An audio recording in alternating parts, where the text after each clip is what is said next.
Before diving into this incredible story, consider subscribing to the channel and hitting the bell. Every story here has something to say, and you won't want to miss a single one. Westlake Military Academy was a place of order and rigor. Every morning, the cadets emerged in impeccable uniforms, polished boots, and proud faces, as if they already carried the weight of a glorious future on their shoulders. The walls echoed with the rhythmic footsteps, the shouts of instructors, and the metallic clang of training rifles. But amidst this martial energy, there was one silhouette that stood out. An old man, bent with age, was pushing his cleaning cart through the corridors. His name was William Harris. His gray hair was thinning, his hunched back was the mark of a worn body, and his hands bore the scars of time. His pale blue shirt was still too baggy, his gloves stained with chlorine and dust. To the cadets, he was nothing more than a mere concierge. And that was precisely why he was the target of their laughter. "Hey, Grandpa Dust, you forgot a corner," he often shouted. Brian Cooper, an arrogant cadet who liked to make himself look important. "Are you sure you haven't fought against the cobwebs?" added his friend, Michael Turner, triggering bursts of laughter. Each insult ricocheted through the corridors. Harris never responded. He simply continued his work, silent, as if he had become impervious to humiliation.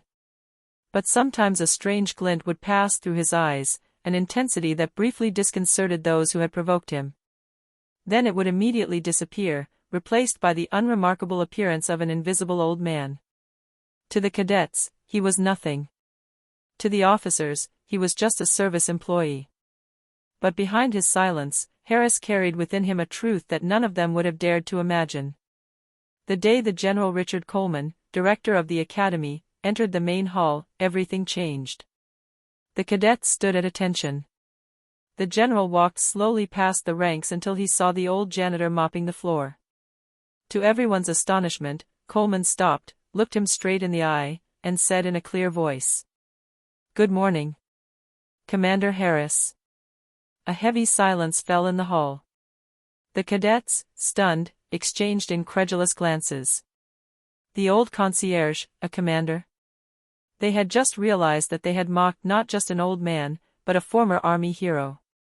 The sun had barely risen over Westlake Military Academy. In the large courtyard, cadets were already lining up for morning training. The sharp sound of an instructor's whistle echoed through the air, followed by the rhythmic slap of boots on concrete. Inside the main building, another ritual began, that of mockery. In the hall, we saw the old man slowly advancing William Harris, broom in hand, pulling his bucket of warm water behind him. His heavy steps, his tired gestures and his silence seemed to irritate as much as to amuse the young soldiers. Brian Cooper, tall, blond, with an arrogant smile, was the first to throw a barb. "So, Grandpa Dust, late again? At this rate, we'll be walking in the dirt before you've even finished your turn." By his side, Michael Turner, his inseparable friend, continued, bursting into laughter. "Do you think he's doing it on purpose? Maybe he's practicing, cleaning up battlefields." The other cadets, already seated in the hall awaiting roll call, burst into laughter. Their laughter echoed through the corridors, mingling with the squeaking of the broom on the floor. But Harris, as usual, didn't answer. He looked up for a moment, fixing Brian with a deep gaze. A dark gaze, charged with a strange intensity, which made the younger brother instinctively take a half-step back. Then, without a word, Harris resumed his work, slowly sweeping up the papers that had fallen to the floor. "See?" Michael whispered. "Not even able to defend himself. A real coward," Brian added contemptuously. For most of the cadets, the old janitor was just a daily distraction. But there was someone in that group who never laughed. Daniel Miller, a serious cadet, dark-haired with light eyes, often remained silent when others laughed. This morning again, he watched Harris with a certain embarrassment. He approached Brian and said in a low voice, "You should stop with that." Brian raised an eyebrow. "Why? Are you defending him now?" "No, but look at him. There's something about him. He's not just an old street sweeper." Michael burst out laughing. "Oh, listen to this philosopher. He's got something. Yeah, he probably has a collection of brooms in his closet. Everyone resumed their laughter. Daniel looked away. He had no proof, but he knew one thing: there was a depth in old Harris's eyes he'd never seen in any mere janitor. And this intuition, he was soon to discover, was no mistake.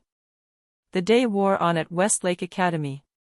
After morning training, the cadets gathered in the study hall. The walls bore portraits of great officers, generals, commanders, decorated heroes whose names still echoed in military history. Sitting at his desk, Daniel Miller he had trouble concentrating. He kept thinking about old Harris's stare, that heavy, almost intimidating stare that had forced Brian to instinctively back away. He couldn't shake the feeling. Brian, sitting behind him, threw a ball of paper that landed on his desk. "So, Daniel, still dreaming about Grandpa Broom?" Laughter erupted around them. Michael, laughing, added, "Be careful, maybe he'll adopt you and show you how to clean the toilet." Daniel turned around abruptly, his eyes flashing with anger. "You don't understand anything. This man, he's not just a janitor." A relative silence fell, the cadet surprised to see him raise his voice. But Brian immediately replied, mockingly, "Oh yeah? So what's that? An undercover spy with a remote-controlled broomstick?" A few burst out laughing. Daniel shook his head in disgust. Meanwhile, Harris quietly entered the room, his cart creaking behind him. He picked up fallen papers and emptied the baskets, never looking up. Yet Daniel noticed one thing: every time he passed the portraits of the generals, his expression changed. A shadow passed over his eyes, as if he knew these faces personally, or as if he carried memories within him that he preferred to forget. When Harris bent down to pick up a crumpled sheet of paper, Daniel dared to speak to him. "Mr. Harris." The old man looked up in surprise. The cadet stopped laughing for a moment. "Yes," he answered in a hoarse, deep, almost broken voice. Daniel hesitated, then asked softly, "Have you ever been a soldier?" A silence fell. Brian looked up at the sky and whispered, "Oh no, here it begins." Harris stared at Daniel. His gaze was piercing, but not hostile. After a few seconds that seemed like an eternity, he replied, "I wore a uniform, yes. But that was a long time ago. Today, I wear the one you see before you." And without adding anything, he picked up his broom again. The laughter started up again behind Daniel, but not as loud as before. Even Brian seemed troubled, though he tried to hide his discomfort. For Daniel, there was no longer any doubt: this old man was hiding a story. And he was determined to uncover it. The next morning, the cadets gathered in the great hall to await inspection. The air was thick with tension, as rumors spread that General Richard Coleman, the Academy's director, would be making a surprise visit. The cadets adjusted their uniforms, some discreetly rehearsing their standard salute, others wiping the sweat from their foreheads. Brian, true to form, whispered with a mocking smile, "If the general sees our concierge, he'll surely give him a medal for services rendered to the mop." Michael burst out laughing, while Daniel gritted his teeth. Then a brutal silence fell over the hall. The large door opened and the General Richard Coleman entered, flanked by two senior officers. His imposing stature, impeccably styled gray hair, and cold eyes commanded respect. All the cadets instantly snapped to attention, their hands pressed against their foreheads. The general advanced slowly, his boots echoing on the polished floor. He passed each row, scrutinizing the uniforms, correcting posture with a single glance. Then, suddenly, his pace slowed. His eyes fell not on a cadet, but on the figure of old Harris, busy wiping away a water stain near the entrance. A heavy silence fell.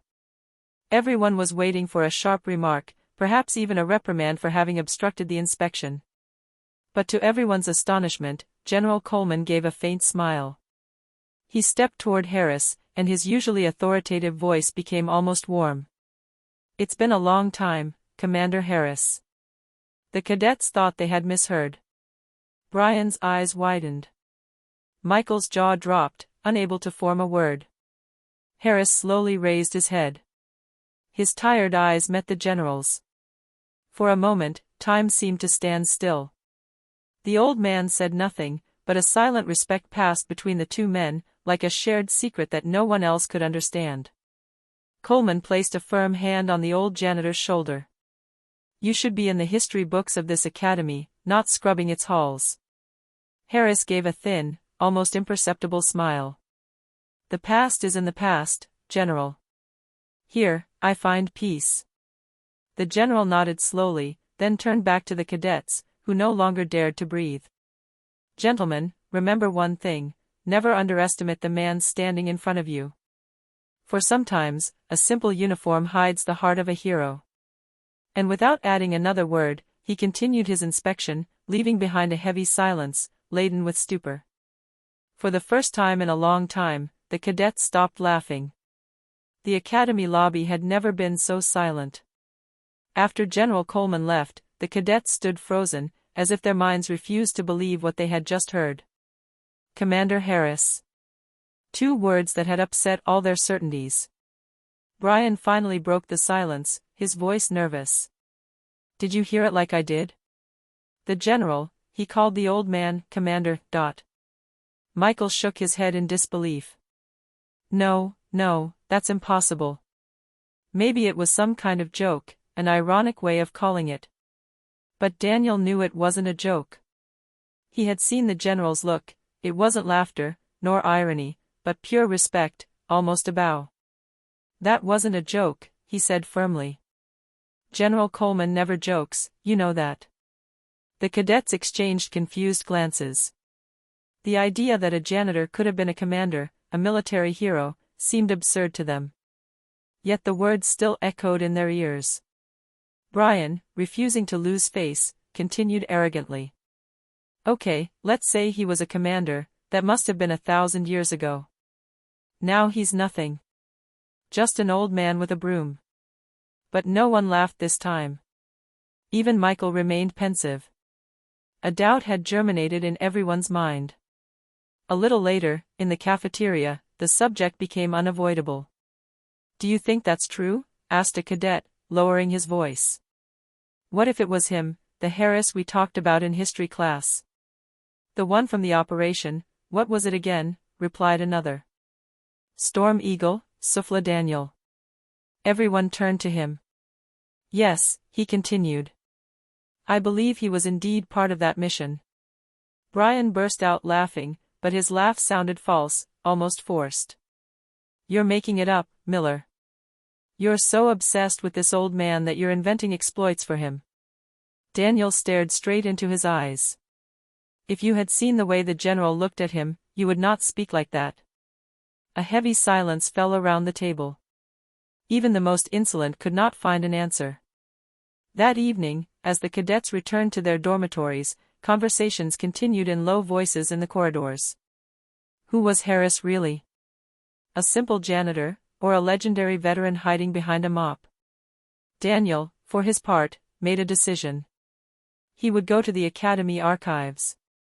He had to be sure. Night had fallen on Westlake Military Academy. In the dormitories, most of the cadets were already asleep, their bodies exhausted from intensive training. But Daniel Miller couldn't sleep. The general's words still echoed in his head, "Commander Harris." He stood up quietly, put on his light uniform, and silently left the dormitory. His heart was beating fast, but his determination was stronger than the fear of being surprised by a night patrol. His goal was clear: the academy archives. The archives building was located in the basement of the East Wing. Few cadets ever set foot there. It was a dark, cold place, where hundreds of files, military reports, and yellowed photographs lay. Daniel gently pushed open the heavy metal door. It creaked in oppressive silence. Inside, the smell of old paper and dust filled the air. The rows of shelves seemed endless, like a library of forgotten memories. He took out a flashlight he had hidden in his pocket and began to search. Harris. Harris, he murmured, scanning the file labels. After several minutes, his eyes fell on a cardboard folder bearing the inscription. Harris, William, closed operations, 1978 to 1992. His hands were shaking slightly as he opened the file. Inside, he discovered detailed military reports, stamped with red, confidential, and classified. Black and white photographs showed a younger man, but with a familiar look, William Harris, in a major's uniform. Daniel scanned the pages eagerly. One mission in particular caught his attention. Operation Storm Eagle, 1985. He read in a low voice. Major William Harris led a rescue mission deep into enemy territory.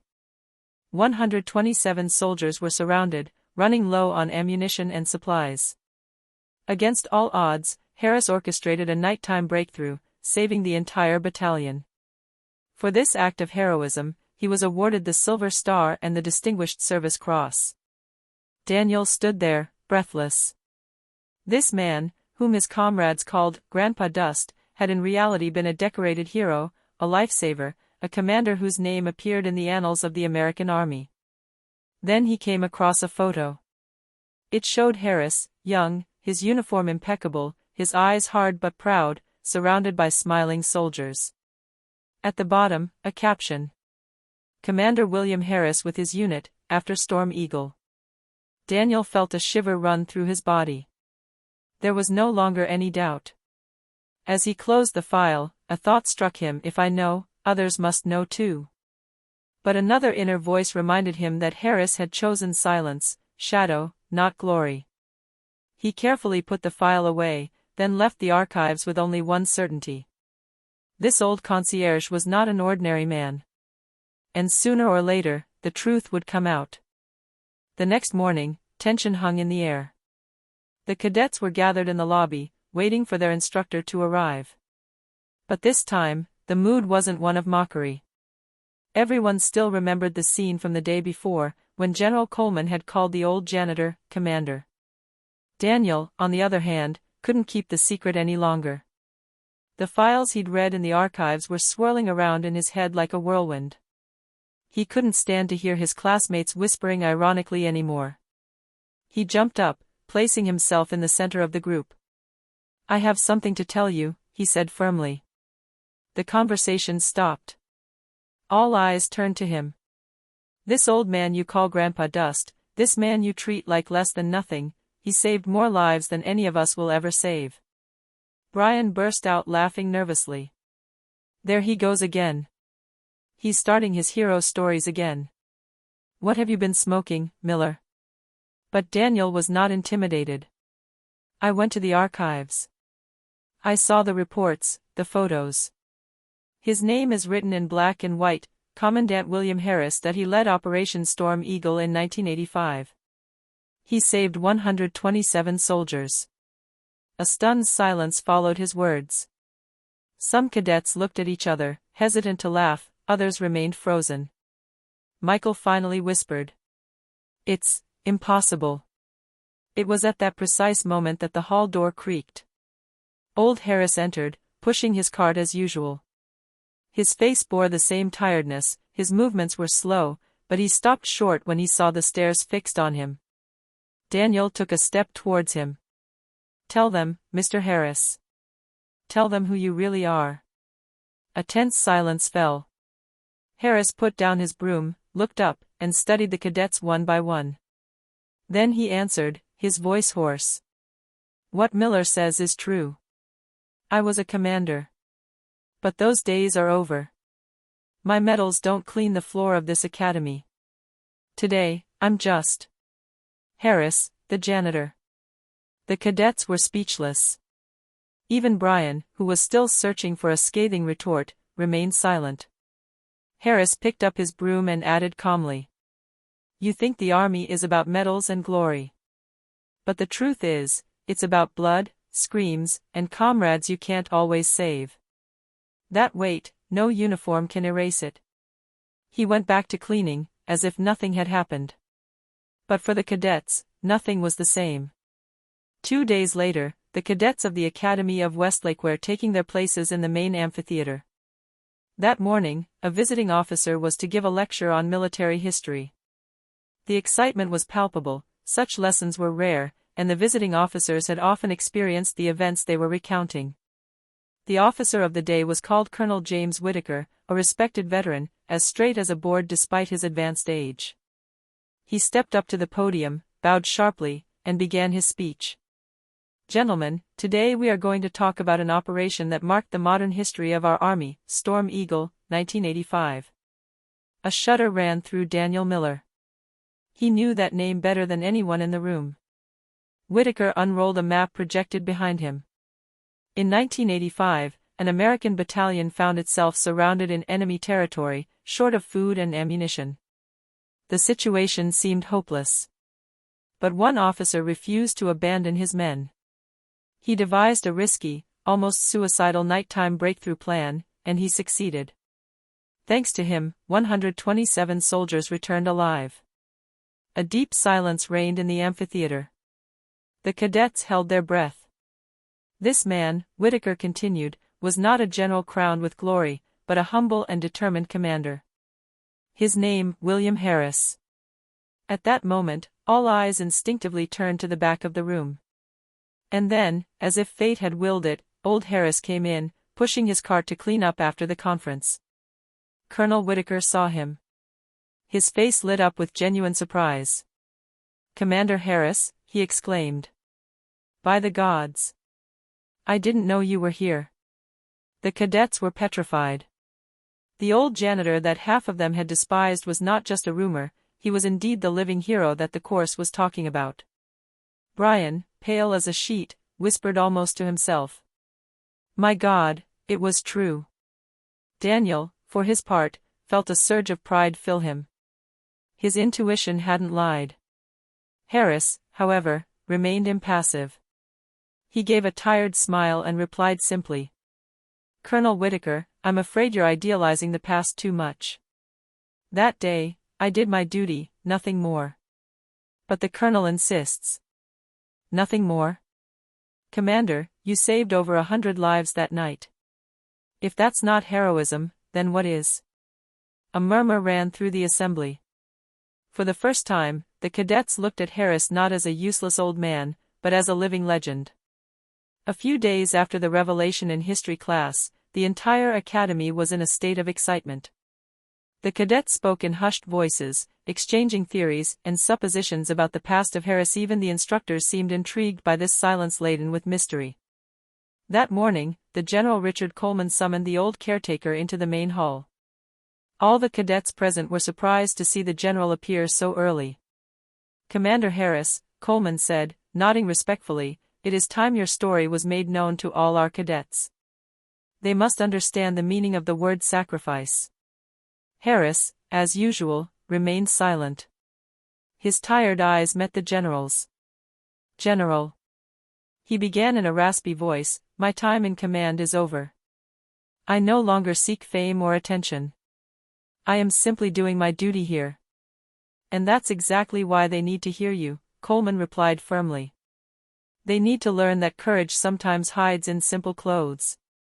Daniel, standing among the cadets, felt the excitement and tension mix. All eyes were on Harris, who hesitated. "Very well," he said finally after a long silence. "If it will inspire these young men, then I will speak.